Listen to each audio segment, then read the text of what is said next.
Bonjour à tous, ravi de vous retrouver pour une nouvelle vidéo. Vous l'avez tous entendu, François Bayrou a dit que les Français devaient se serrer la ceinture, devaient faire des efforts, pardon, j'ai extrapolé. Vous l'avez bien compris, ce que nous annonce François Bayrou, c'est une augmentation des impôts. Déguisé, il avait dit pas de nouveaux impôts, il ne le fait pas. Il crée une nouvelle TVA. Ce n'est pas un nouvel impôt puisque les TVA existaient déjà. En tout cas, c'est son idée, c'est son but. Tout ceci va finir à l'Assemblée nationale. Et quelles seront la réaction des oppositions? On peut se dire que François Bayrou risque gros. On le sait, ce gouvernement est voué à l'échec. Mais ce que je vous propose, c'est de regarder dans les semaines qui arrivent. On arrive bientôt à une pause à l'Assemblée nationale. Est-ce que le gouvernement va sauter avant juillet ou en septembre? Ou pas du tout. Parce que l'habileté politique de François Bayrou, malgré tout ce que l'on en pense, il arrive à se maintenir contre vent et marée. L'affaire Betaram, pour l'instant, il n'a toujours pas payé l'addition. Ses prises de position sur les retraites, il n'a pas payé l'addition. Ça fait beaucoup. Il est toujours là. Et on peut se demander, est-ce qu'il va finir par sauter? J'en suis convaincu, je l'avais annoncé. Mais vous le savez, pardon, j'en bafouille. Le temps en voyant, c'est toujours compliqué. Et quelquefois, à 6 mois près, on se trompe. Un an près. Alors je sais, ça ne fait pas plaisir à certains, mais c'est ainsi. Et on ne peut pas s'intéresser à la voyance si on n'accepte pas les règles de la voyance. Comment va évoluer le gouvernement de Bayrou d'ici l'automne? Je mets un laps de temps. Ceci afin justement...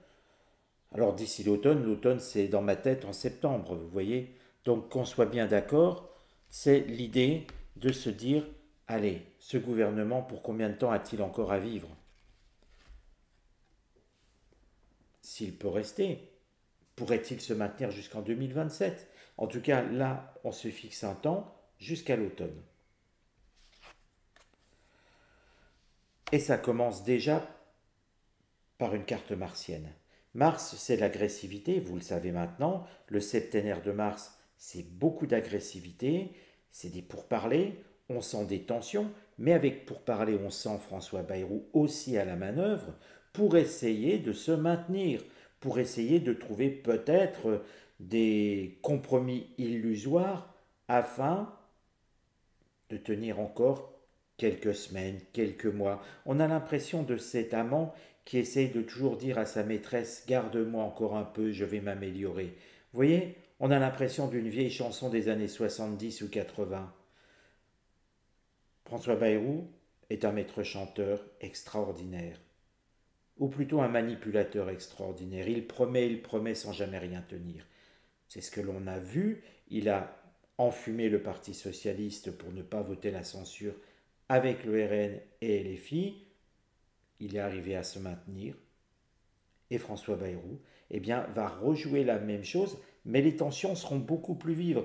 Regardez, François Bayrou, on peut l'imaginer ici, au milieu, avec le RN et les filles, et d'autres qui lui tombent sur la tête. On a vraiment l'idée qu'il va être pris à partie de tous côtés.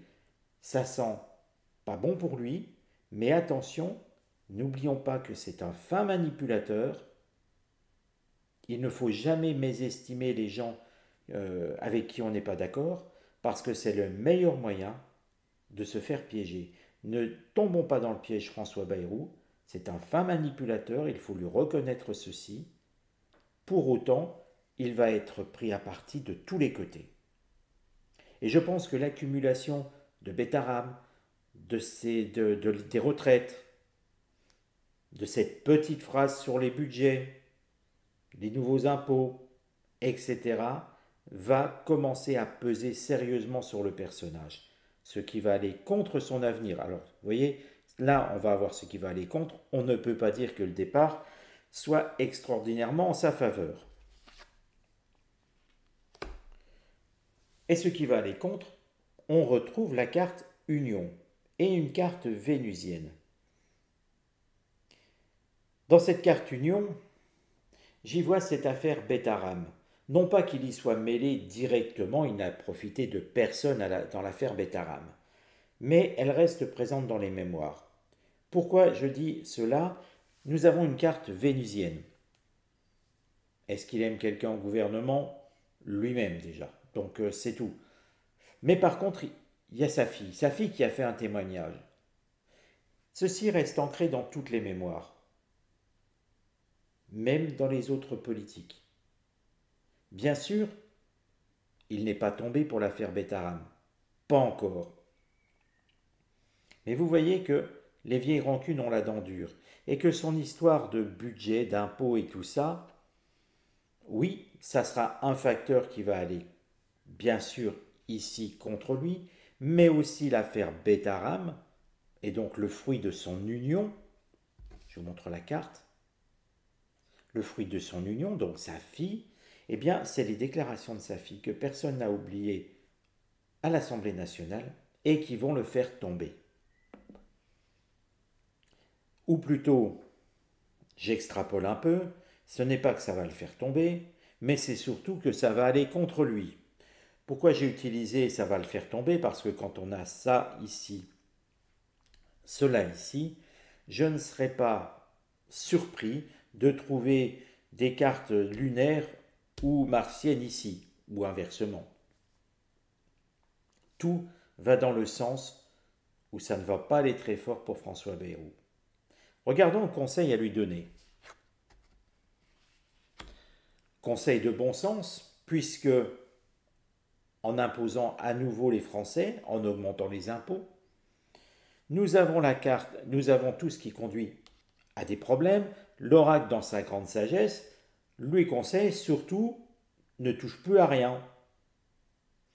C'est pas que ça va améliorer les choses de ne rien faire, mais surtout ça ne va pas encore empirer les choses.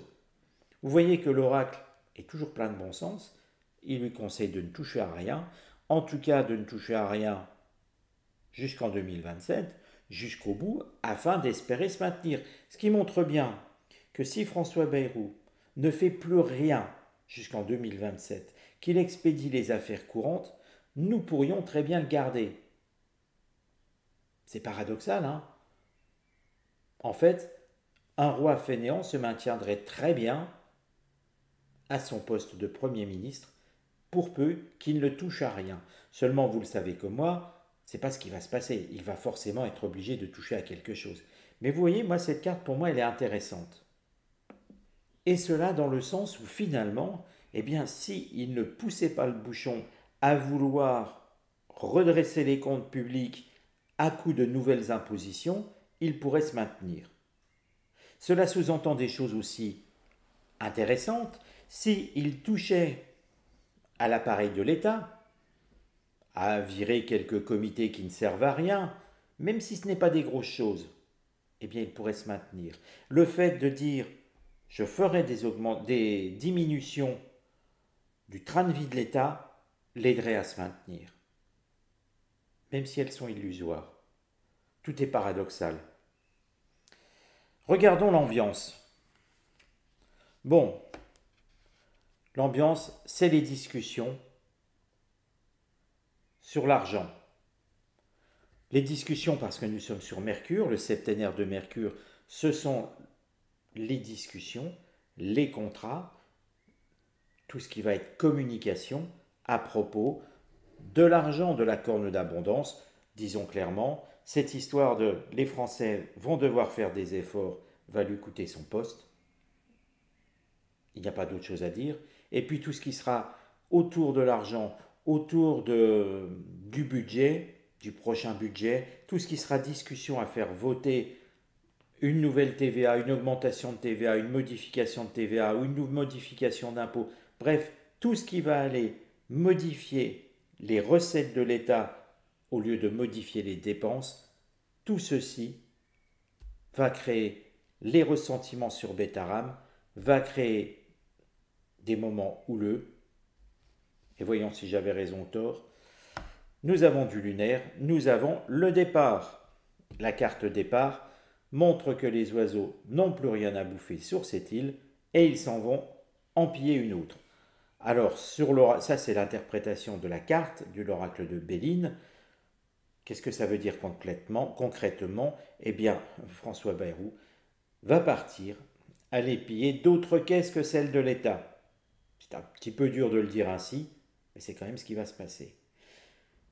Ça montre que, et je vous rappelle la question, c'était avant l'automne, l'évolution de François Bayrou avant l'automne, du gouvernement de François Bayrou. François Bayrou partira avant l'automne, c'est-à-dire au plus tard en septembre. Parce qu'il ne pourra plus rester. Et c'est bien l'argent qui va être le nerf de la guerre, c'est bien l'argent qui va le faire tomber. Voilà les amis. Eh bien, je vous donne rendez-vous très bientôt pour une nouvelle vidéo. Je vous souhaite une belle semaine malgré tout, un bel été. On se retrouve très vite. Prenez soin de vous et prenez soin de vos proches.